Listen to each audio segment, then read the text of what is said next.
नमस्कार दोस्तों। जय श्री राम। कैसे हैं आप सब? उम्मीद करता हूं आप सब बहुत अच्छे होंगे। तो बच्चा, आज मैं आपके सामने गवर्नमेंट बजट का पार्ट 2 लेकर आया हूं। अगर आपको याद हो बच्चा, मैंने आपको पार्ट 1 में ऑब्जेक्टिव्स ऑफ गवर्नमेंट बजट बताए थे। मैंने आपको बताया था कि बजट क्या होता है। एक बार 5 मिनट के अंदर अंदर 5 मिनट, सॉरी ज्यादा हो गया, 2 मिनट के अंदर एक बार क्विक रिवीजन लेते हैं, फिर शुरू करते हैं आज का अपना पार्ट 2, जिसमें हम बात करेंगे रेवेन्यू रिसिप्ट्स क्या होती है, रेवेन्यू एक्सपेंडिचर क्या होते हैं, revenue expenditure, revenue receipts, capital expenditure, इन सब की बात करेंगे आज हम पार्ट 2 में। ठीक है बच्चा? तो एक बार क्विक रिवीजन पार्ट 1 की। सर, हमने पढ़ा था गवर्नमेंट बजट के बारे में। हमने कहा था बजट क्या होता है। बजट पार्लियामेंट के अंदर फाइनेंस मिनिस्टर के द्वारा, कि बजट पार्लियामेंट के अंदर फाइनेंस मिनिस्टर निर्मला सीतारमन जी के द्वारा first working day of Feb, कि जो फरवरी का पहला वर्किंग डे होता है, उसमें बजट इंट्रोड्यूस किया जाता है। और बजट क्या होता है? ये एक एनुअल फाइनेंशियल स्टेटमेंट है। एक एनुअल स्टेटमेंट है जिसमें एस्टिमेटेड रिसिप्ट और एस्टिमेटेड एक्सपेंडिचर बताया जाता है कि गवर्नमेंट पे कहां-कहां से रिसिप्ट्स आनी है, गवर्नमेंट कहां का एक्सपेंडिचर करेगी। ठीक है ना? और budget also include the previous year financial performance, की बजट के अंदर प्रीवियस ईयर की फाइनेंशियल परफॉर्मेंस भी बताई जाती है कि प्रीवियस ईयर का बजट कैसा था, प्रीवियस ईयर के बजट में क्या कमी थी, उस कमी को दूर करने के लिए करंट ईयर में हम क्या क्या कर रहे हैं। तो हमने बच्चा 5 ऑब्जेक्टिव मैंने आपको पढ़ाए थे, जिसमें पहला ऑब्जेक्टिव था मेरा रीएलोकेशन ऑफ रिसोर्सेज। जिन बच्चों ने वो फर्स्ट वीडियो नहीं देखी, कृपया पहले मुझे आपसे फर्स्ट वीडियो की उम्मीद है कि पहले आप फर्स्ट वीडियो देखना बच्चा, फिर पार्ट 2 में आना। ठीक है? अगर आपने फर्स्ट वीडियो नहीं देखी है गवर्नमेंट बजट का पार्ट 1, अगर आपने नहीं देखा है बच्चा, पार्ट 2 समझ में नहीं आएगा, तो रिक्वेस्ट है पार्ट 1 देखिए। ठीक है ना बच्चा? आइए, तो सबसे पहला ऑब्जेक्टिव मैंने आपको बताया था कि रिसोर्सेज को रीएलोकेट करना। इसमें मैंने आपको कहा था कि बेटा केस स्टडी आती है, याद रखना, किसी भी केस स्टडी को पढ़कर अगर आपको लगे कि भाई इस केस स्टडी में हार्मफुल प्रोडक्ट को डिस्करेज करने की बात हो रही है, हार्मफुल प्रोडक्ट को डिस्करेज करने की बात हो रही है, सोशल वेलफेयर प्रोडक्ट को प्रमोट किया जा रहा है, तो समझ जाना किसी भी केस स्टडी में अगर हार्मफुल प्रोडक्ट, वेलफेयर प्रोडक्ट ऐसी बात होगी तो पहला ऑब्जेक्टिव है रीएलोकेशन ऑफ रिसोर्सेज। ठीक है ना? दूसरा ऑब्जेक्टिव था redistribution of income and wealth. किसी भी केस स्टडी में लगे कि यहां तो इक्वालिटी को प्रमोट किया जा रहा है, इन इक्वालिटी को रिड्यूस करने की बात हो रही है, तो समझ जाना redistribution of income and wealth. अगर प्राइस को स्टेबल करने की बात हो कि हमें इन्फ्लेशन को कंट्रोल करना है, डिफ्लेशन को कंट्रोल करना है, प्राइस बढ़ाने हैं या प्राइस घटाने हैं, तो समझ जाइएगा इकोनॉमिक स्टेबिलिटी।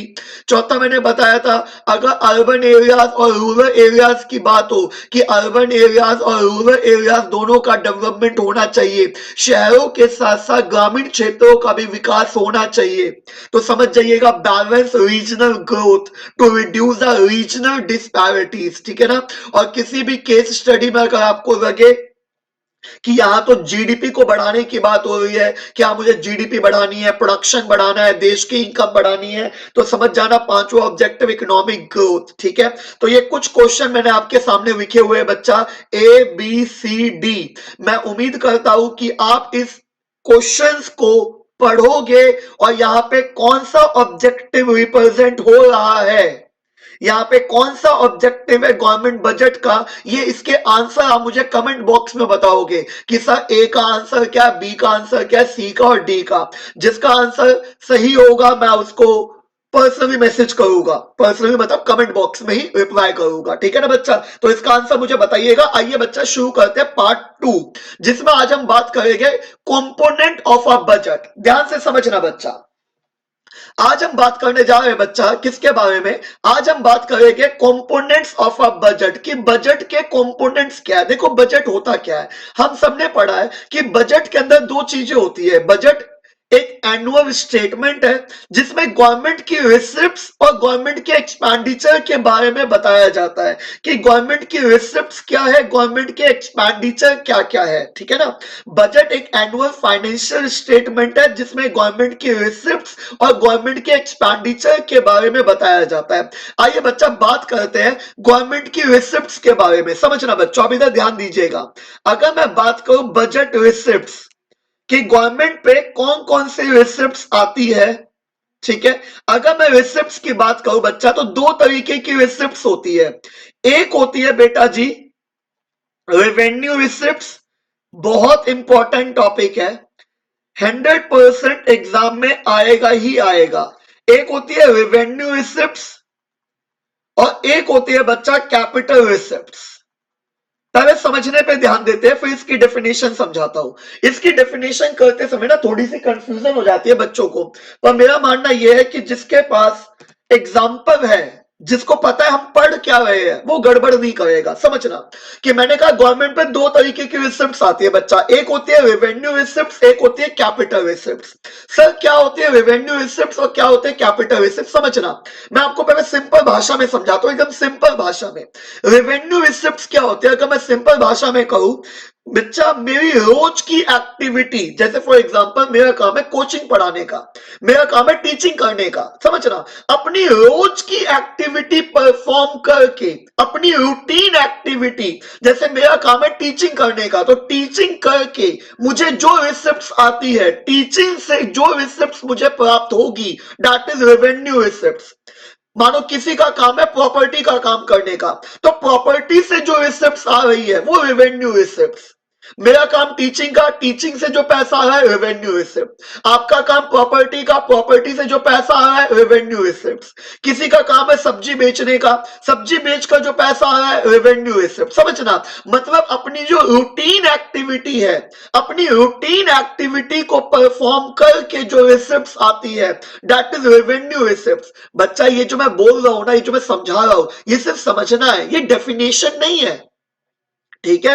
कई बच्चे विक का आ जाता है एग्जाम में, मैंने समझाया रेवेन्यू रिसिप्ट्स क्या होती है कि रूटीन एक्टिविटी से जो पैसा आ रहा है, रोज की एक्टिविटी, जैसे मेरा काम टीचिंग का, टीचिंग से जो पैसा आया, आपका काम प्रॉपर्टी का, प्रॉपर्टी से जो पैसा आया, किसी का काम सब्जी बेचने का है, सब्जी बेच के जो पैसा आया, दैट इज रेवेन्यू रिसिप्ट। मैं समझा रहा हूं बेटा, ये डेफिनेशन नहीं है, इसको एग्जाम में विक कर मत आना। तो सर डेफिनेशन बताओ ना। अरे 2 मिनट रुको तो सही बच्चा, समझाने तो दीजिए पहले। मैंने कहा रेवेन्यू रिसिप्ट्स क्या है बच्चा, अपनी रोज की एक्टिविटी, अपनी रूटीन एक्टिविटी से जो पैसा आता है वो रेवेन्यू रिसिप्ट्स है, ठीक है। कि सर ठीक है, हिंदी में समझ में आ गया कि अपनी रूटीन एक्टिविटी को परफॉर्म करके जो पैसा आ रहा है दैट इज रेवेन्यू रिसिप्ट्स। और कैपिटल रिसिप्ट्स क्या होती है सर, अगर सिंपल भाषा में कहूं, कैपिटल रिसिप्ट्स होती है बच्चा जो कभी कभी प्राप्त होती है मुझे, जो कभी कभी रिसीव हो रही है। जैसे फॉर एग्जाम्पल जैसे मानो जिस तरीके से आपको पढ़ा हो, मानो मैंने अपना लैपटॉप बेच दिया, ठीक है, मैंने अपना लैपटॉप बेच दिया, लैपटॉप बेचकर मेरे पास पैसा आएगा कि नहीं आएगा, यस सर आएगा। तो लैपटॉप बेचकर पैसा आ गया, दैट इज कैपिटल रिसिप्ट। एक बात बताओ, क्या मेरा काम लैपटॉप बेचने का है? नहीं सर। मैंने अपनी बाइक बेच दी, क्या मेरा काम बाइक बेचने का है? मैंने अपना बेंच, जिस बेंच पे मैंने लैपटॉप रखा हुआ है, मैंने अपना बेंच बेच दिया, क्या मेरा काम बेंच बेचने का है? नहीं सर। पर पैसा तो आया ना बच्चा, समझना। रेवेन्यू रिसिप्ट्स होती है जो रोज की एक्टिविटी से जो पैसा आ रहा है, रूटीन एक्टिविटी, मेरा काम पढ़ाने का है, पढ़ाकर जो मुझे रिसीव हो रहा है, दैट इज रेवेन्यू रिसिप्ट्स। और कैपिटल रिसिप्ट जो मुझे कभी कभी प्राप्त होती है, जैसे फॉर एग्जांपल मैंने कहा ना, मैंने अपनी बाइक बेच दी, मैंने लैपटॉप बेच दिया, मैंने अपना टेबल जिसमें मैं पढ़ा रहा हूं मैंने वो बेच दी, दैट इज कैपिटल रिसिप्ट्स। मतलब हम सिंपल भाषा में क्या समझे, रेवेन्यू रिसिप्ट्स क्या होती है, रूटीन एक्टिविटी से जो पैसा आया, रूटीन, मैं सिंपल भाषा में लिखा हूं बच्चा, रूटीन एक्टिविटी से जो रिसिप्ट्स आई, ठीक है ना। रूटीन एक्टिविटी से जो रिसिप्ट आई, रेवेन्यू रिसिप्ट, डेफिनेशन नहीं है ये, सिर्फ समझिए कि रूटीन एक्टिविटी से जो रिसिप्ट आई, रेवेन्यू रिसिप्ट, और कैपिटल रिसिप्ट जो कभी कभी प्राप्त होती है, कैपिटल रिसिप्ट जो कभी कभी रिसीव होती है। समझना कि मैंने कहा दो तरीके की रिसिप्ट है बच्चा, एक है रेवेन्यू रिसिप्ट और एक है कैपिटल रिसिप्ट। अपनी रोज की एक्टिविटी, रूटीन एक्टिविटी से जो रिसिप्ट आ रही है दैट इज रेवेन्यू रिसिप्ट, और कैपिटल रिसिप्ट जो कभी कभी मैंने बाइक बेच दी, मैंने लैपटॉप बेच दिया, दैट इज कैपिटल रिसिप्ट। मैंने आपसे उधार लिया, बेटा मुझे पैसे उधार दे दो 50,000 रुपए, मुझे 50,000 उधार चाहिए, क्या मेरा काम है उधार लेने का? नहीं सर, पर पैसा तो आया ना। कैपिटल रिसिप्ट मतलब क्या है बच्चा, पहले कैपिटल रिसिप्ट समझना। कैपिटल रिसिप्ट क्या होती है अगर मैं डेफिनेशन बताऊं, समझना। मैंने कहा कैपिटल रिसिप्ट जो कभी कभी मैंने बाइक बेच दी, लैपटॉप बेच दिया, उधार ले लिया, पैसा तो आया पर मेरे सर पे कर्जा चढ़ गया। समझना, पैसा तो आया पर मेरी बाइक चली गई। कैपिटल रिसिप्ट जो कभी कभी रिसीव होती है, मैंने कहा मैंने बाइक बेच दी, मैंने लैपटॉप बेच दिया, पैसा आया पर बाइक गई या नहीं गई? यस सर गई। मतलब capital receipts are those receipts which either reduce assets, which either reduce assets, और पैसा तो आया पर मेरे सर के ऊपर कर्जा चढ़ गया, और क्रिएट लायबिलिटीज। लायबिलिटीज समझते हैं ना बच्चा, कर्जा। कि capital receipts are those receipt, समझो कैपिटल रिसिप्ट्स वो रिसिप्ट जो कभी कभी प्राप्त होते हैं। मन में एग्जांपल लाओ, मैंने बाइक बेच दी, मैंने लैपटॉप बेच दिया, पैसा आया पर बाइक गई। मतलब capital receipts are those receipts which either reduce assets, which either reduce assets or create liabilities, और revenue receipts इसका उल्टा हो जाएगा। revenue receipts बच्चा are those receipts, एक बात बताओ, समझना, रूटीन एक्टिविटी से जो पैसा आ रहा है, ठीक है, रूटीन, मैंने आपको पढ़ाया, आपने मुझे पैसा दिया, आपने प्रॉपर्टी बेची तो पैसा आया। समझ रहे हो, रेवेन्यू रिसिप्ट क्या, रूटीन एक्टिविटी से जो रिसिप्ट आती है, रोज की एक्टिविटी से, ठीक है। Neither reduce assets, neither reduce assets nor create liabilities.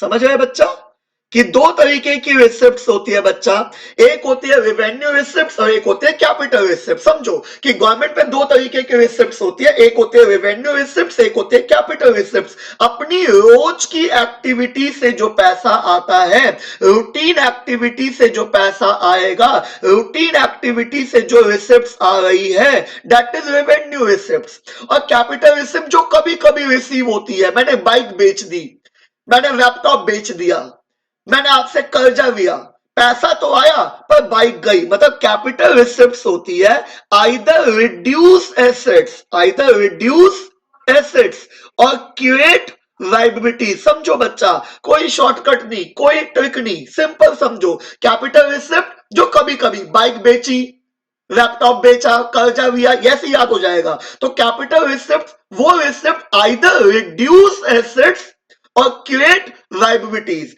और रेवेन्यू रिसिप्ट अपोजिट होता है, neither reduce asset, neither reduce assets nor create liabilities. मेरा आपको सजेशन है, जब भी आप ये टॉपिक पढ़ो ना, पहले मन में एग्जांपल लेके आओ बच्चा, और पहले मन में एग्जांपल लेके आओ और फिर कैपिटल का सोचो। कैपिटल जो होगा रेवेन्यू अपोजिट होगा। मैंने कहा रेवेन्यू रिसिप्ट होते हैं रोज की एक्टिविटी, रूटीन एक्टिविटी से जो पैसा, that is revenue receipt. Capital receipt जो कभी कभी बाइक बेची, लैपटॉप बेचा, कर्जा लिया, तो समझ में आ गया। कैपिटल रिसिप्ट्स आइदर, देखो इधर, capital receipts which either reduce assets और क्रिएट लायबिलिटीज, और इसका अपोजिट हो जाएगा रेवेन्यू में, neither reduce assets nor create liabilities. यहां पे नाइदर नॉर, ठीक है, और यहां पे आइदर और। आते बात समझ में जी। अब ऐसे ही बच्चा दो तरीके के एक्सपेंडिचर होते हैं, ऐसे ही क्या बच्चा, दो तरीके के एक्सपेंडिचर, पहले इसे भी समझेगा अच्छे तरीके से, ठीक है ना, फिर क्वेश्चंस भी करेंगे। समझो बच्चा, दो तरीके के एक्सपेंडिचर होते हैं, मतलब जो बजट एक्सपेंडिचर है ये भी दो तरीके के, कि गवर्नमेंट दो तरीके के एक्सपेंडिचर करती है बच्चा। एक होता है रेवेन्यू एक्सपेंडिचर, बहुत आसान टॉपिक है और अच्छा टॉपिक है, मजा आता पढ़ने में। और बच्चा एक होता है कैपिटल एक्सपेंडिचर, समझिए, एक होता है रेवेन्यू एक्सपेंडिचर, एक होता है कैपिटल एक्सपेंडिचर। जैसे अभी हमने ऊपर पढ़ा दो तरीके की रिसिप्ट्स, रेवेन्यू रिसिप्ट्स और कैपिटल रिसिप्ट्स। हमने कहा रोज की एक्टिविटी से जो रिसिप्ट्स आती है वो रेवेन्यू रिसिप्ट्स है, और जो कभी कभी होती है वो कैपिटल रिसिप्ट्स है ना। ऐसे बच्चा दो तरीके के expenditure, revenue expenditure, capital expenditure. Revenue expenditure होता है बच्चा रूटीन एक्टिविटी को परफॉर्म करने में, रूटीन हिंदी में विकल्प समझने के लिए, रूटीन एक्टिविटी को परफॉर्म करने में जो एक्सपेंडिचर होता है, परफॉर्म करने में जो एक्सपेंडिचर होता है।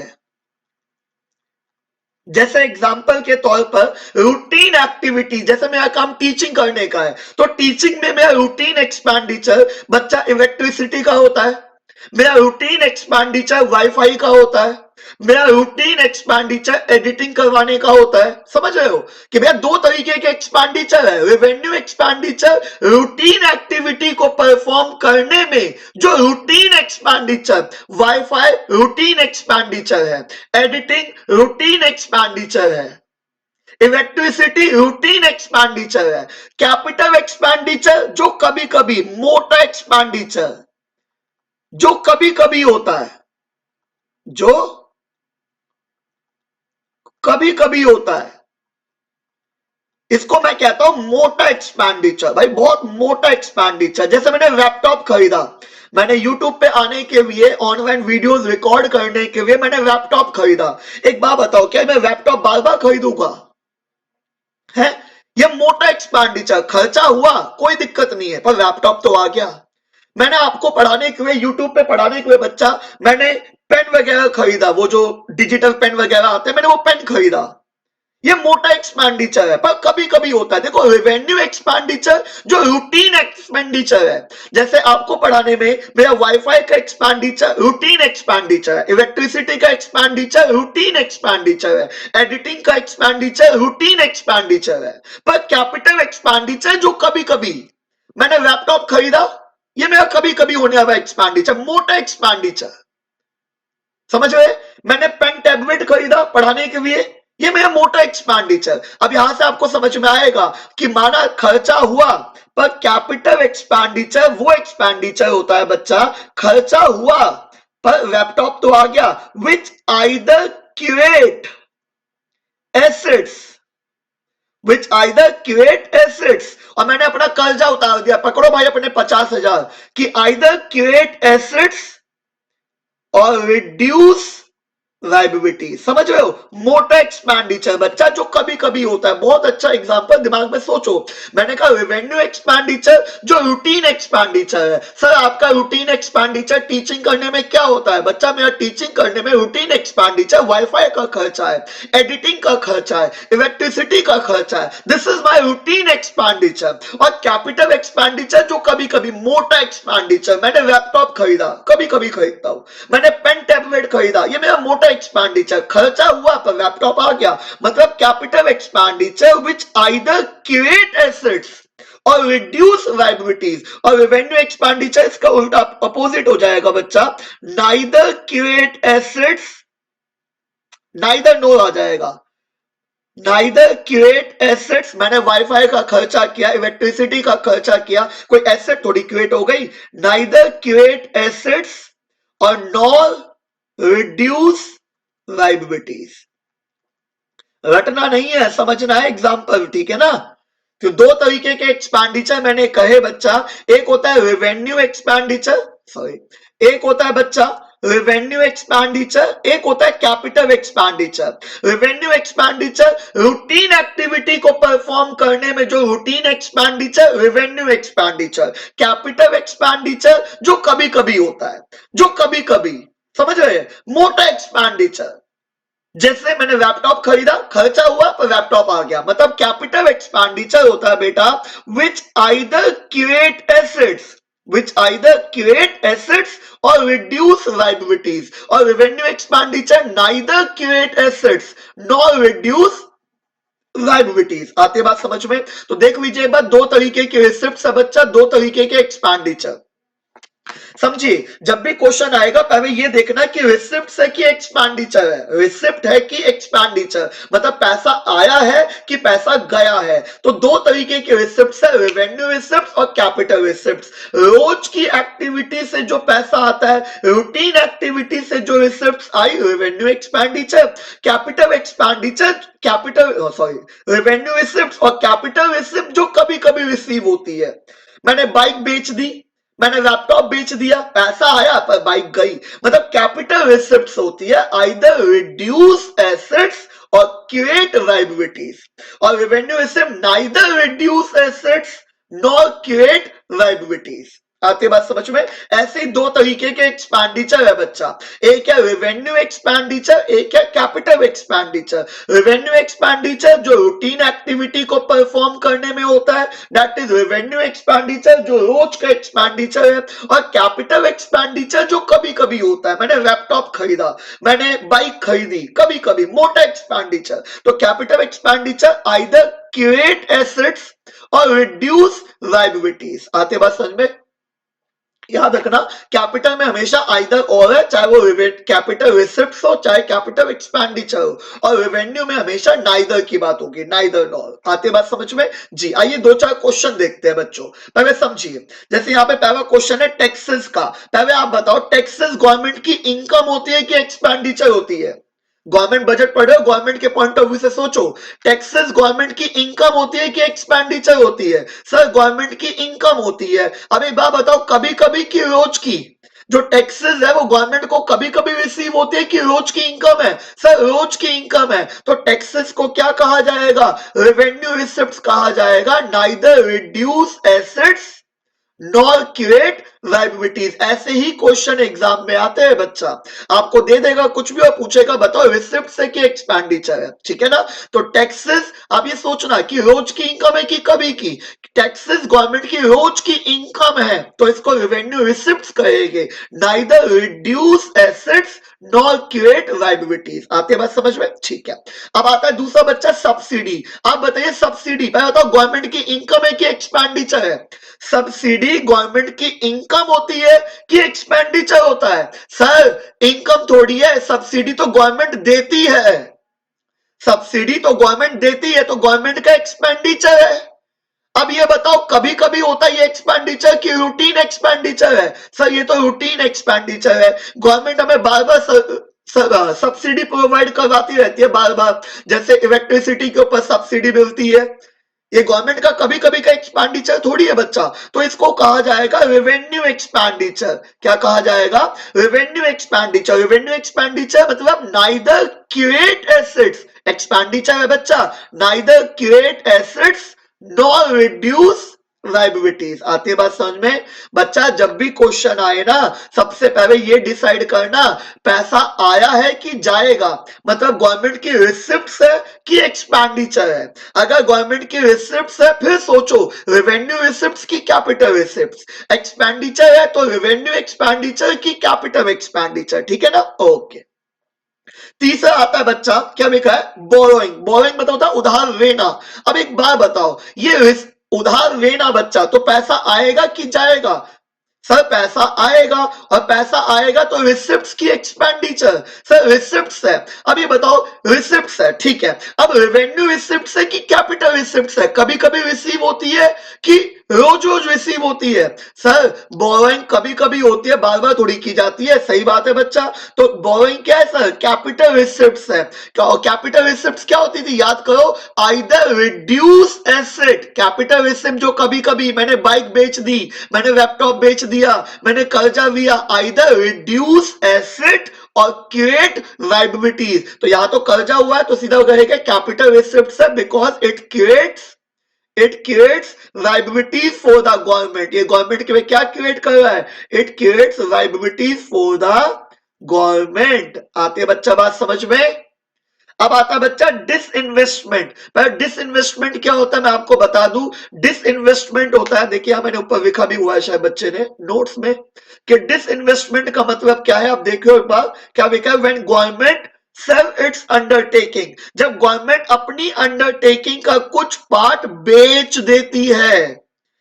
अब बेचेगी तो पैसा आएगा कि जाएगा, बताओ। बेचेंगे तो पैसा आएगा कि जाएगा। सर पैसा आएगा। अच्छा बेचने का काम कभी कभी का होता है कि रोज का। सर कभी कभी बेचते हैं, रोज कौन बेचता है, तो कैपिटल रिसिप्ट्स है। और कैपिटल रिसिप्ट्स क्या होती थी, आइदर रिड्यूस एसेट और क्रिएट लायबिलिटीज। तो यहां तो लायबिलिटी की कोई बात ही नहीं है, तो यहां पे कहेंगे it reduce assets, it reduce assets of the government, की यहाँ पे एसेट्स गवर्नमेंट की क्या हो रही है, कम हो रही है। आगे बात समझ में। डिसइन्वेस्टमेंट होता है जब गवर्नमेंट अपनी अंडरटेकिंग का पार्ट क्या कर देती है, बेच देती है। ठीक है ना। अब आइए बच्चा, पांचवा आता है पॉइंट, मेरा एग्जांपल भी सुनते हो, पेपर में यही पूछेगा बच्चों, मैं 100% बता रहा हूं। Recovery of loan. अब आप सोचो, लोन रिकवर हुआ है, लोन क्या हुआ है बेटा जी, रिकवरी हुई है। यहां पे मतलब लोन रिकवर हुआ है, रिकवरी। ठीक है, रिकवरी हुई है तो पैसा आएगा कि जाएगा, लोन रिकवर हुआ है तो पैसा आएगा। आएगा तो रिसिप्ट है कि एक्सपेंडिचर है, सर रिसिप्ट है। अब ये जो रिकवरी होती है रोज को होती है, कभी कभी होती है, सर कभी कभी होती है, तो क्या कहेंगे कि बच्चा ये कैपिटल रिसिप्ट है। और कैपिटल रिसिप्ट क्या होती है, आइदर रिड्यूस एसेट और क्रिएट लायबिलिटीज। अब लायबिलिटीज का कोई चक्कर तो है नहीं, it reduce assets, reduce assets. अब कई बच्चे कहेंगे सर ये रिड्यूस एसेट ये कैसे हो गया, ये बात समझ में नहीं आती थोड़ी सी, कि आपने कह दिया रिड्यूस एसेट्स। अब आप सोचो, इस पॉइंट को जरा समझते हैं बच्चों, जरा समझते हैं, जरा ध्यान दो। रिकवरी ऑफ लोन, इसको हिंदी में समझो। लोन रिकवर हुआ है, लोन रिकवर हुआ है तो रिसिप्ट्स। ठीक है तो रिसिप्ट। अब रेवेन्यू रिसिप्ट्स की कैपिटल रिसिप्ट्स। अब सर कभी कभी होता है, ये भी कंफर्म है, तो अब इसको हम कहते हैं कैपिटल रिसिप्ट्स। लोन जो रिकवरी होती है क्या बार बार होती है, रूटीन इनकम है, नहीं सर रूटीन इनकम थोड़ी है, तो इसको कैपिटल रिसिप्ट्स कहेंगे। अब आपने जो यहाँ पे रीजन लिखा है कि रिड्यूस एसेट, सर ये बता दो। देखो पहले कॉमर्स वाले बच्चे समझो, देखो कॉमर्स वाले बच्चे जानते हैं हम जिसको भी लोन देते हैं, हम जिसको लोन देते हैं बच्चा वो मेरे डेटर्स होते हैं। कॉमर्स वाले बच्चे समझो, जो आर्ट्स वाले बच्चा भी उनको समझाता हो बेटा, ठीक है ना। जो कॉमर्स वाले बच्चे सिंपल समझो बेटा, मैंने जिसको लोन दिया, जिसको मैंने लोन दिया वो मेरे क्या है, डेटर्स है। यस और नो, जी सर डेटर है। अब लोन रिकवर हो गया तो मेरे डेटर्स क्या हो गए, कम हो गए। और डेटर में जहां तक मैं जानता हूं डेटर एसेट्स होते हैं। यस और नो, कॉमर्स वाले बच्चे मैसेज करके बताइएगा मुझे, सही बात कह रहे हो बच्चा। भाई जिसको लोन देते हैं, जिससे पैसा लेना होता है वो डेटर्स होते हैं। अब लोन रिकवर हो गया तो कहीं ना कहीं में डेटर कम हो गए, मतलब एसेट्स कम हो गई, इसमें कैपिटल एसेट्स। अब 8 साल बच्चों को समझाता हूं, देखो बच्चा होता क्या है, मैंने जिसको लोन दिया, सपोज मैंने आपको लोन दिया है, ठीक है। अब आपसे मुझे इंटरेस्ट मिलता है, तो आप मेरी एसेट हो ना। एसेट क्या होती है, जो भी चीज आपको कमा कर दे वो एसेट है। एसेट्स क्या होते हैं, जो भी चीज आपको कमा कर दे, दैट इज योर एसेट। अब मैंने आपको लोन दिया है और आपसे मुझे इंटरेस्ट रिसीव होता है, तो आप मेरी एसेट हो, क्योंकि मुझे आपसे इंटरेस्ट मिलता है। पर आपने लोन वापसी दे दिया, आपने लोन वापसी दे दिया तो मुझे इंटरेस्ट अब नहीं मिलेगा। तो मेरी जो एसेट्स थी, जो मुझे कमा के दे रही थी, अब वो मुझे कमा कर नहीं देगी, तो इसको हम कहेंगे रिड्यूस एसेट्स। आती है बात समझ में। देखो कॉमर्स वाले बच्चे सिंपल समझते हैं कि हाँ भाई जिसको लोन देते हैं वो डेटर्स होते हैं। अब डेटर्स है तो डेटर तो एसेट्स होती है, अब लोन रिकवर हो गया तो डेटर कम हो गए, मतलब एसेट्स कम हो गई। और जो 8 साल बच्चे वो इस तरीके से समझो कि देखो बच्चा, जिसको हमने लोन दिया है उससे इंटरेस्ट मिलता है, तो वो बंदा मेरी एसेट है क्योंकि मुझे उससे इंटरेस्ट मिल रहा है। पर उसने लोन रिकवर कर दिया तो इंटरेस्ट मिलना अब क्या हो जाएगा, बंद हो जाएगा, मुझे इंटरेस्ट मिलेगा नहीं, तो मेरी एसेट अब क्या हो गई, कम हो गई। तो ये क्या है बच्चा, रिड्यूस एसेट्स। आते सबको बात समझ में, ठीक है। अब पांचों पॉइंट भी देखिए, अगर कोई डाउट रह जाता है तो आप वीडियो को 1-2 बार देखिए बच्चा, आपको समझ में आ जाएगा। स्टिल आपको समझ में ना आए तो आप मुझे पर्सनली इंस्टाग्राम पे मैसेज कर सकते हो, ठीक है ना। छठा पॉइंट है बच्चा रीपेमेंट ऑफ लोन, इसका अपोजिट। अब लोन रीपेमेंट कर रहे हैं, गवर्नमेंट ने रीपे किया है, अब रीपे किया है, गवर्नमेंट ने रीपे किया है, तो आएगा कि जाएगा? सर जाएगा, तो एक्सपेंडिचर है। कभी कभी रीपेमेंट होती है कि हमेशा होती है? सर कभी कभी होती है, तो हमने कह दिया कैपिटल एक्सपेंडिचर है। क्या है बच्चा? Capital expenditure. आती है बात समझ में? अब कैपिटल एक्सपेंडिचर क्या? Either create assets, capital expenditure मोटा एक्सपेंडिचर, याद है? कैपिटल एक्सपेंडिचर मोटा खर्चा, आइदर क्रिएट एसेट्स और रिड्यूस लायबिलिटी। अब लोन रीपे कर दिया तो रिड्यूस लायबिलिटीज। आते सबको बात समझ में? सबको जी। एक बार मैं फिर से बोल देता हूं बच्चा, दो तरीके के रिसिप्ट्स है, एक है रेवेन्यू रिसिप्ट्स, एक है कैपिटल रिसिप्ट्स। रूटीन एक्टिविटी से जो रिसिप्ट्स आती है दैट इज रेवेन्यू रिसिप्ट्स, और कैपिटल रिसिप्ट जो कभी कभी प्राप्त होती है। एग्जांपल मन में रखना, कैपिटल रिसिप्ट जो कभी कभी, जैसे फॉर एग्जांपल मैंने बाइक बेच दी, मैंने लैपटॉप बेच दिया, मैंने कर्जा लिया, पैसा आया पर बाइक गई, आइदर रिड्यूस एसेट्स और क्रिएट लायबिलिटीज। और रेवेन्यू रिसिप्ट अपोजिट हो जाएगा, neither reduce asset nor create liabilities. ठीक है, ऐसे दो तरीके के एक्सपेंडिचर बेटा, एक है रेवेन्यू एक्सपेंडिचर, एक है कैपिटल एक्सपेंडिचर। रेवेन्यू एक्सपेंडिचर जो रूटीन एक्सपेंडिचर होता है, और कैपिटल एक्सपेंडिचर जो मोटा एक्सपेंडिचर, कभी कभी जो मोटा एक्सपेंडिचर, मैंने लैपटॉप खरीदा, मैंने बाइक खरीदी, तो capital expenditure either create assets or reduce liabilities, और revenue expenditure neither create assets nor reduce liabilities। आती है बच्चा बात समझ में? और ये कुछ क्वेश्चन है। अच्छा मैं आपको एक पॉइंट बताता हूं, बहुत इंपॉर्टेंट बात है बच्चा, ध्यान से सुनना। सारे बच्चे ध्यान से इस पॉइंट को देख लो एक बार, ये दिमाग में बैठा दो। देखो बच्चा, एक होता है इंटरेस्ट, सुनते जाना ध्यान से, बहुत इंपॉर्टेंट बात है ये, मोस्ट इंपॉर्टेंट। क्या? Most important.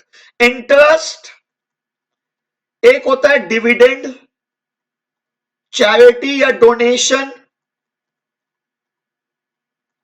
समझना।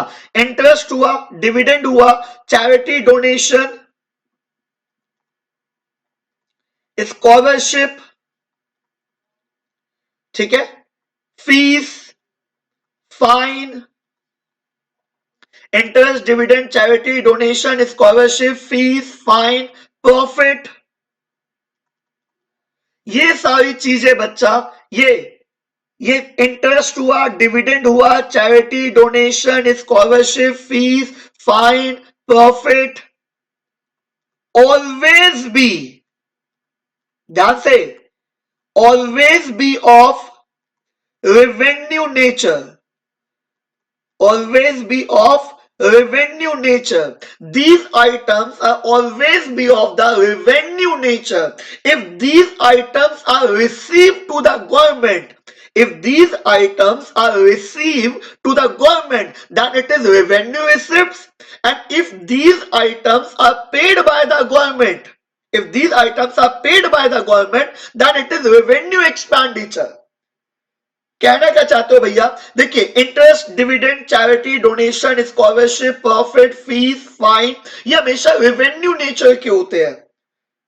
अब इसमें पता है क्या गड़बड़ क्या है? बच्चा दिमाग चलाता है। जैसे प्रॉफिट है, फॉर एग्जांपल बताओ प्रॉफिट है, अब मैं बोलूंगा प्रॉफिट बताओ रिसीव हुआ है, अब बताओ प्रॉफिट कभी कभी की रोज। अब बच्चा कहेगा सर प्रॉफिट तो कभी कभी होता है। ठीक है भाई, प्रॉफिट कभी कभी होता है, मैं मानता हूं, ठीक है, तो आप कहोगे कभी कभी होता है, आप कहोगे कैपिटल रिसिप्ट, ठीक है, कभी कभी होता है, तो आप क्या कहोगे? Capital receipt. और कैपिटल रिसिप्ट का रीजन क्या दोगे? कैपिटल रिसिप्ट क्या होती है? आइदर रिड्यूस एसेट और क्रिएट लायबिलिटीज। एक बात बताओ, आपको प्रॉफिट हुआ है तो कोई रिड्यूस एसेट हुई है? एसेट कोई रिड्यूस हुई है? नहीं सर। क्रिएट लायबिलिटीज, कोई लायबिलिटी क्रिएट हुई है? नहीं सर। तो तुम कैसे कह दोगे भाई?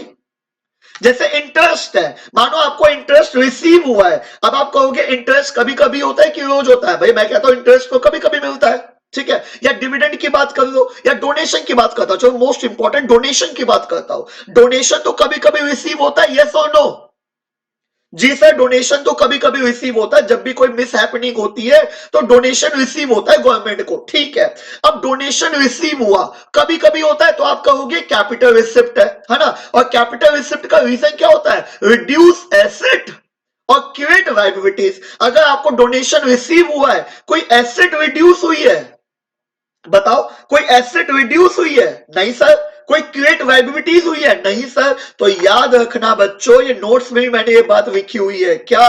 देखो इधर कि interest, dividend, charity, donation, grants, ध्यान से देखो, ठीक है, प्रॉफिट, स्कॉलरशिप, फीस, फाइन हमेशा हमेशा रेवेन्यू नेचर के होते हैं। If these items are received to the government, अगर ये आइटम गवर्नमेंट को रिसीव हुए हैं तो कहेंगे रेवेन्यू रिसिप्ट्स।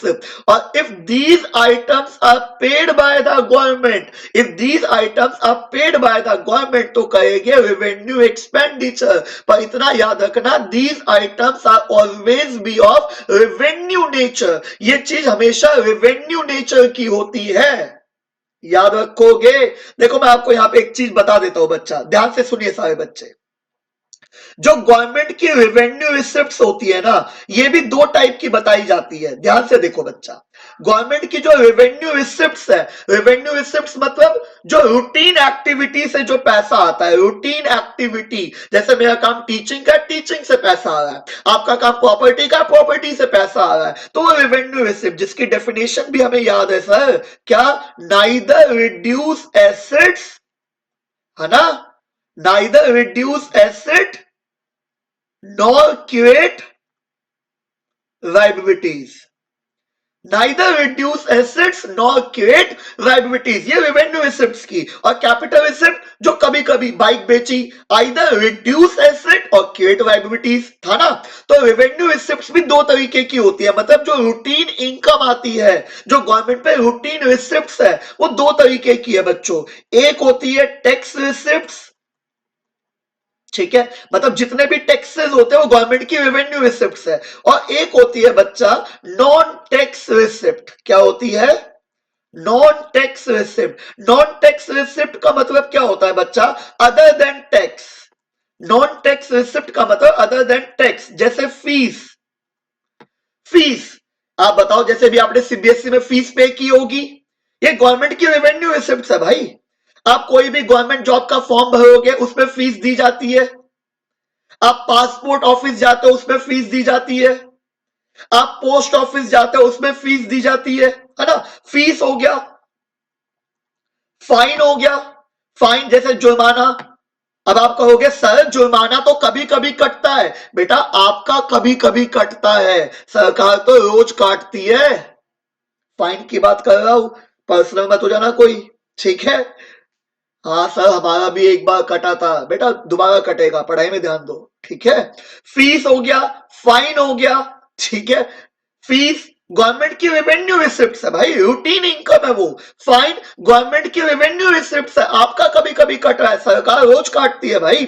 फीस हो गया, फाइन हो गया, डोनेशन हो गया, प्रॉफिट हो गया, इनकम फ्रॉम पीएसयूज हो गया, मतलब गवर्नमेंट के जितने भी डिपार्टमेंट है, income from PSUs, public sector undertaking, जैसे गवर्नमेंट हॉस्पिटल से पैसा आ रहा, गवर्नमेंट स्कूल से पैसा आ रहा, fees, fine, donation, profit, income from PSUs. एक होता है एक्सचीट।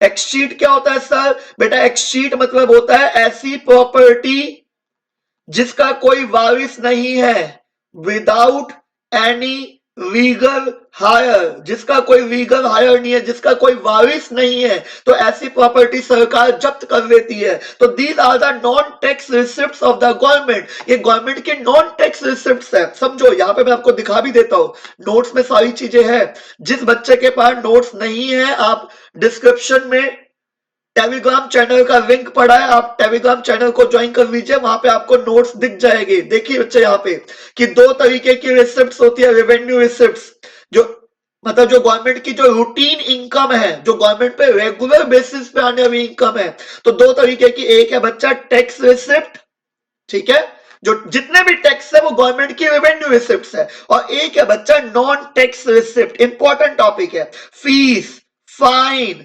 डोनेशन, ग्रांट्स, ग्रांट्स क्या होता है? जब एक गवर्नमेंट दूसरी गवर्नमेंट को मदद करती है, जैसे एक स्टेट गवर्नमेंट ने दूसरी स्टेट गवर्नमेंट को मदद कर दी, या सेंट्रल गवर्नमेंट ने स्टेट गवर्नमेंट को पैसा दे दिया, वो ग्रांट्स होती है। ठीक है, फीस हो गया, फाइन हो गया, डोनेशन हो गया, ग्रांट्स हो गए, इंटरेस्ट हो गया, इनकम फ्रॉम पीएसयूज हो गया, प्रॉफिट हो गया, गिफ्ट हो गया, एक्सशीट। एक्सशीट मतलब any property without any legal higher, जिसका कोई वारिस नहीं है, इसको नॉन टैक्स रिसिप्ट्स कहा जाता है। इनको एक्सप्लेन भी किया हुआ है कि नॉन टैक्स रिसिप्ट्स क्या होती है। देख लीजिए कि it refers to the receipts of the government from all sources other than the tax receipt, कि टैक्सेस को छोड़कर जितनी भी रिसिप्ट्स है वो नॉन टैक्स रिसिप्ट्स है। जैसे फीस, आप एक्सप्लेनेशन देख सकते हैं कि fees refers to the charges impose by the government, कि गवर्नमेंट के द्वारा जो फीस चार्ज की जाती है, refers to the charges impose by the government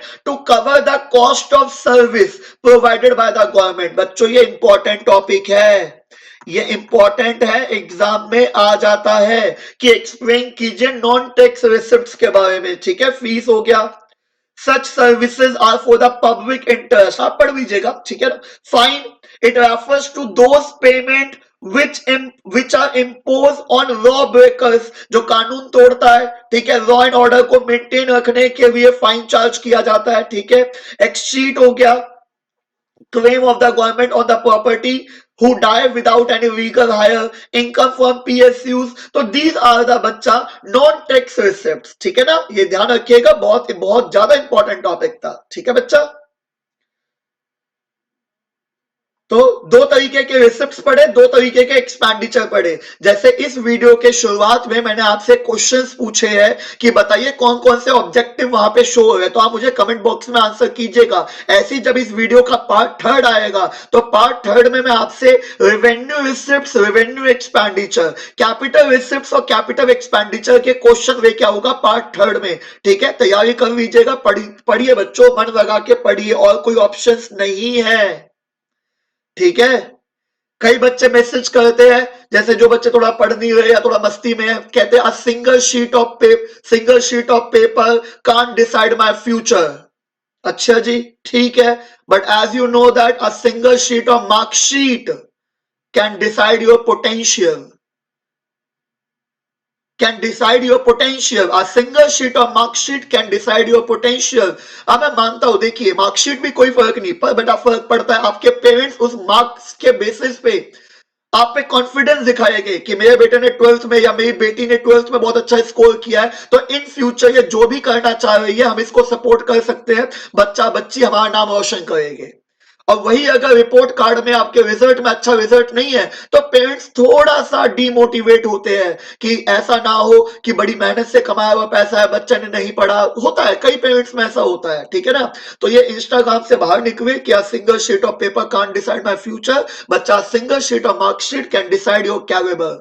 ठीक है ना, तो एफर्ट कीजिए, मैं मुझे पता है नंबर सब कुछ नहीं है, आपकी नॉलेज बहुत कुछ मैटर करती है। ठीक है, नॉलेज होगी तो नंबर भी होंगे यार, ऐसे कैसे नहीं हो सकते। ठीक है ना, तो आइए एक बार जल्दी से ये भी पढ़ लेते हैं, टाइप ऑफ टैक्सेस। ठीक है, छोटा सा टॉपिक है, पहले ही पढ़ा हुआ है। एक होता है बच्चा डायरेक्ट टैक्स और एक होता है इनडायरेक्ट टैक्स। जानते हैं हम सब, डायरेक्ट टैक्स होता है which is impose on the persons income, person की इनकम पे जो लगता है उसको डायरेक्ट टैक्स कहते हैं। और इनडायरेक्ट टैक्स होता है which is impose on the goods and services, goods and services पे जो लगता है उसको इनडायरेक्ट टैक्स कहते हैं। Direct tax impose on the persons income and burden of direct tax can not be shifted, इसका बर्डन शिफ्ट नहीं हो सकता। एक बात बताइए, पैसा आपने, आपकी इनकम है 1 करोड़, इनकम आपकी, उड़ाया आपने, जिंदगी आपने जी, और आप मुझे कहते हो भैया मेरा टैक्स भर दो, ऐसे कैसे भर दो? इनकम आपकी, एंजॉय आपने किया, अय्याशी आपने की, और टैक्स मैं भर दूं, ऐसे कैसे भाई? तेरी इनकम टैक्स भी तेरा, ये डायरेक्ट टैक्स है जिसका burden can not be shifted, paid by the same person to whom it is impose, मतलब जिस पे लगाया गया उसको ही पे करना पड़ेगा। पर इनडायरेक्ट टैक्स होता है impose on the goods and services, और burden of indirect tax can be shifted, ये शिफ्ट होता है बच्चा। इनडायरेक्टली कौन पे करता है? हम, अल्टीमेटली कंज्यूमर पे करता है। देखते नहीं हो लिखा होता है चीजों में इंक्लूसिव ऑफ ऑल टैक्सेस, तो वो इनडायरेक्ट टैक्स है। ठीक है ना, अब होता है बच्चा, एक होता है प्रोग्रेसिव टैक्स। प्रोग्रेसिव क्या होता है, नाम से समझ में आ रहा है, प्रोग्रेसिव, ये इंडिया में चलता है बच्चों। कैसे भाई, सीधी सी बात है, अगर आपकी इनकम ज्यादा तो आपका रेट ऑफ टैक्स भी ज्यादा, आपकी इनकम कम तो आपका रेट ऑफ टैक्स भी कम। जैसे मैं आपको इसको तरीके से समझाता हूं, अगर समझना चाहते हो थोड़ा समझा देता हूं। जैसे बच्चा हमारे देश में जो टैक्स लगता है वो दो तरीके से लगता है, एक होता है स्लैब और एक होता है बच्चा फ्लैट। जैसे अगर आपको पता है तो ठीक है, नहीं पता बता दूं। जैसे कोई भी जो विनिंग इनकम होती है, ठीक है ना, कोई भी विनिंग इनकम पे फ्लैट 30% का टैक्स लगता है, फ्लैट है ये।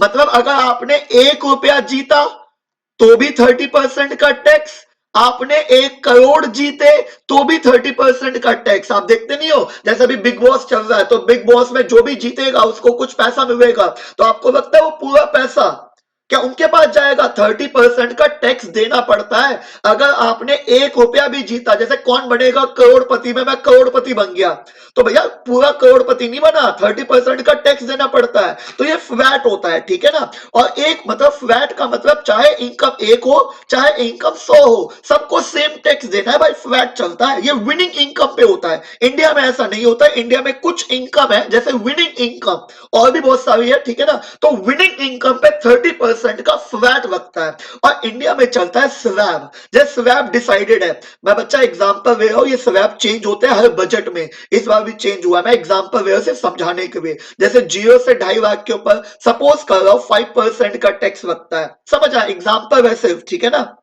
एक्यूरेट नहीं बता रहा, एग्जांपल है। अब और जिसकी इनकम 2.5 लाख, हाँ सॉरी, जिसकी इनकम 0 से 2.5 लाख है, सॉरी सॉरी 5% नहीं, वो एग्जेम्प्ट होती है, वो माफ होती है। मतलब जिसकी इनकम 0 से 2.5 लाख के बीच में होती है, एनुअल इनकम की बात हो रही है, ठीक है, वो क्या होती है, एग्जेम्प्ट, उसको कोई टैक्स नहीं देना। पर जिसकी इनकम 2.5 से 5 लाख के बीच में है, ठीक है, वो 10% का टैक्स देगा। और जिसकी इनकम 5 लाख से 10 लाख के बीच में है, वो 20% का टैक्स देगा। और जिसकी income 10 lakh and up to 1 crore है, वो 30% का टैक्स देगा। तो इंडिया में ऐसे चलता है स्लैब। अब जैसे फॉर एग्जांपल मैं कहूंगा मेरी इनकम है 8 लाख रुपए, तो बताओ कितना टैक्स दूंगा? सर आपकी इनकम 8 लाख है, आप 20% का टैक्स दोगे। कितने का टैक्स दोगे? 20% का। गलत जवाब है ये। अच्छा 8 लाख का 20% कितना हुआ? 8 लाख का 20% कितना हुआ? 1,60,000, है ना?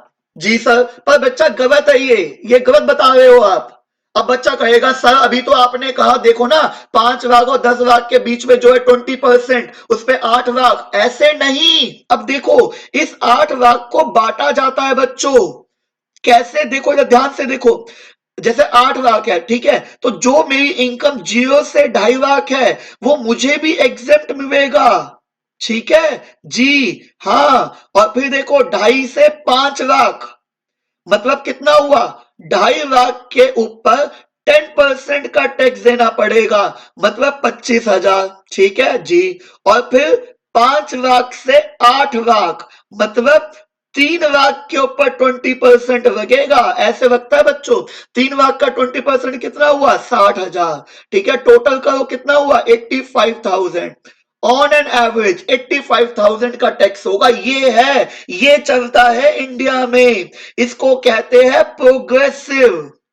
और आप देखो इसका, देखो कैसे 160 और देखो 85, फर्क है कि नहीं है? इंडिया में इसी तरीके से टैक्स लगता है। मैं फिर से बता दूं, ये जो मैंने परसेंटेज लिखी है ये चेंज हो चुकी है, ये हर बजट में चेंज हो जाती है बच्चा, ठीक है ना। तो ये मैंने सिर्फ एग्जांपल लेके बताया, लेकिन पैटर्न ये है। अब आप देखो ये कितना था और ये कितना है, कितना बेनिफिट होता है इंडिया में। तो इंडिया में प्रोग्रेसिव चलता है कि it is the system in which the rate of tax increase with the increase in income. Income ज्यादा तो टैक्स भी ज्यादा, इनकम कम तो टैक्स भी कम। हायर बर्डन किस पे पड़ रहा है? रिचर पीपल पे, और गरीब पे क्या पड़ता है? कम बर्डन। वही बात हो गई जैसे हम है, ठीक है। आपने जब भी हम सीबीएसई में फॉर्म भरते हैं, 10th में भरा होगा, 12th में आपने फॉर्म भरा होगा कि पापा की इनकम कितनी है, तो हम लिखते हैं 1 लाख रुपए पापा की इनकम है। किसके पापा की इनकम साल की 1 लाख है? या पता है जहां तक क्या लिखते हैं, 60,000 रुपए इनकम है साल की। अरे झूठ लिखना छोड़ दो, कोई टैक्स नहीं लगेगा आपके ऊपर, ठीक है ना। पर आपने देखा होगा ऐसा होता है। तो प्रोग्रेसिव, इनकम ज्यादा तो टैक्स ज्यादा, इनकम कम तो tax come, that is progressive. ठीक है, ये इंडिया में चलता है। बच्चा एक होता है प्रोपोर्शनल टैक्स। प्रोपोर्शनल क्या होता है सर? देखो, इट इज ये एक तरीके का स्वैब है, ओ सॉरी फ्लैट है बच्चा। ये क्या है? Flat. It is a system where the rate of tax remain constant. जब रेट ऑफ टैक्स कांस्टेंट है, मतलब अगर आपकी इनकम 10,000 तो भी सेम टैक्स दोगे, आपकी इनकम 10 करोड़ तो भी सेम टैक्स दोगे। ये तो गलत बात हो गई सर। हाँ, तो देखो ना, बेकार है ये। हायर बर्डन किस पे पड़ रहा है? गरीबों पे। और कम बर्डन किस पे पड़ रहा है? अमीरों पे। ऐसा नहीं होता इंडिया में, ये नहीं है सर, ऐसा नहीं होना चाहिए। और क्या, बस सोचो ना, अब जो बंदा 10 करोड़ कमा रहा है वो 10% देगा, उसको फर्क नहीं पड़ेगा, वो पहले से अमीर है। पर जो बेचारा 10,000 कमा रहा है वो 10% देगा, वो तो बेचारा और गरीब हो जाएगा। ये तो वही बात हो गई, नंगा नहाएगा क्या, निचोड़ेगा क्या, है ना? ठीक है, प्रोपोर्शनल टैक्स कहते हैं इसको। कोई नहीं, हमें तो अपने एग्जाम के पॉइंट से देखना है। बच्चा एक होता है रिग्रेसिव, ये इंडिया में नहीं चलता भाई, ये तो बड़ा वाहियात टैक्स है, पर मुझे पसंद है ये। क्यों, मैं बताता हूं। देखो है क्या, it is a system when the rate of tax decrease with the increase in income. मतलब अगर आपकी इनकम ज्यादा है, अगर आपकी इनकम ज्यादा है तो आपका रेट ऑफ टैक्स कम है, और अगर इनकम कम है तो रेट ऑफ टैक्स ज्यादा है? सर ये तो बड़ी बेकार बात है। इनकम ज्यादा है तो टैक्स कम है, और इनकम कम है तो टैक्स ज्यादा है। ये तो बड़ा बेकार है, इंडिया में नहीं होता बच्चा। वैसे मुझे पर्सनली अच्छा लगता है। क्यों? कि भाई तुम गरीब क्यों हो, तुम गरीब क्यों बने भाई? अमीर बनना, पैसा कमा, कम टैक्स दियो। तू गरीब है, तेरी गलती है, तू टैक्स देगा। जिस भी देश में ये होता होगा, मुझे तो सही लगा है भाई। सही है, गरीब पैदा होना पाप नहीं है, गरीब मरना पाप है, याद रखना ये बात। ठीक है ना जी। आगे बढ़ते हैं बच्चा।